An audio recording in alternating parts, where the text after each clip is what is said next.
شروع اللہ کا نام لے کر جو بڑا مہربان نہایت رحم والا ہے۔ اور کتاب یعنی قرآن میں مریم کا بھی تذکرہ کرو جب وہ اپنے لوگوں سے الگ ہو کر مکان کے مشرقی حصے میں چلی گئیں، پھر انہوں نے ان کی طرف سے پردہ کر لیا تو ہم نے ان کی طرف اپنا فرشتہ بھیجا، سو وہ ان کے سامنے ایک خوبصورت مرد کی صورت میں آیا۔ مریم بولی کہ اگر تم پرہیزگار ہو تو میں تم سے بچنے کے لیے رحمان کی پناہ لیتی ہوں۔ فرشتے نے کہا کہ میں تو تمہارے پروردگار کا بھیجا ہوا یعنی فرشتہ ہوں، اور اس لیے آیا ہوں کہ تمہیں پاکیزہ لڑکا بخشوں۔ مریم نے کہا کہ میرے ہاں لڑکا کیوں کر ہوگا جبکہ مجھے کسی مرد نے بطور شوہر چھوا تک نہیں اور میں بدکار بھی نہیں ہوں۔ فرشتے نے کہا کہ یوں ہی ہوگا، تمہارے پروردگار نے فرمایا کہ یہ مجھے آسان ہے اور میں اسے اسی طریق پر پیدا کروں گا تاکہ اس کو ہم لوگوں کے لیے اپنی طرف سے نشانی اور ذریعہ رحمت بنائیں، اور یہ کام مقرر ہو چکا ہے۔ چنانچہ وہ اس بچے کے ساتھ حاملہ ہو گئیں اور اسے لے کر ایک دور جگہ چلی گئیں۔ پھر درد ذہ ان کو کھجور کے تنے کی طرف لے آیا، کہنے لگی کہ کاش میں اس سے پہلے مر چکتی اور بھولی بسری ہو گئی ہوتی۔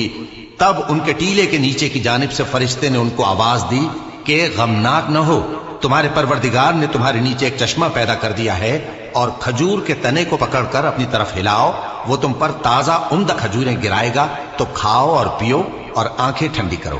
اگر تم کسی آدمی کو دیکھو تو کہنا کہ میں نے اللہ کے لیے روزے کی منت مانی، تو آج میں کسی آدمی سے ہرگز کلام نہیں کروں گی۔ پھر وہ اس بچے کو اٹھا کر اپنی برادری والوں کے پاس لے آئیں۔ وہ کہنے لگے کہ مریم یہ تو نے برا کام کیا، اے ہارون کی بہن، نہ تو تیرا باپ ہی برا آدمی تھا اور نہ تیری ماں ہی بدکار تھی۔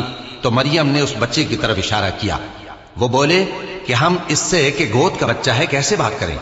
بچے نے کہا کہ میں اللہ کا بندہ ہوں، اس نے مجھے کتاب دی ہے اور نبی بنایا ہے، اور میں جہاں ہوں اور جس حال میں ہوں اس نے مجھے صاحب برکت بنایا ہے، اور جب تک زندہ ہوں مجھ کو نماز اور زکوٰۃ کا ارشاد فرمایا ہے، اور مجھے اپنی ماں کے ساتھ نیک سلوک کرنے والا بنایا ہے اور سرکش و بدبخت نہیں بنایا، اور جس دن میں پیدا ہوا اور جس دن مروں گا اور جس دن زندہ کر کے اٹھایا جاؤں گا مجھ پر سلام ہے۔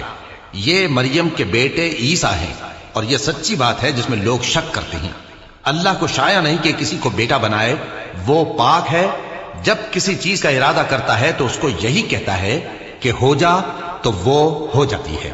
اور بے شک اللہ ہی میرا اور تمہارا پروردگار ہے، تو اسی کی عبادت کرو، یہی سیدھا رستہ ہے۔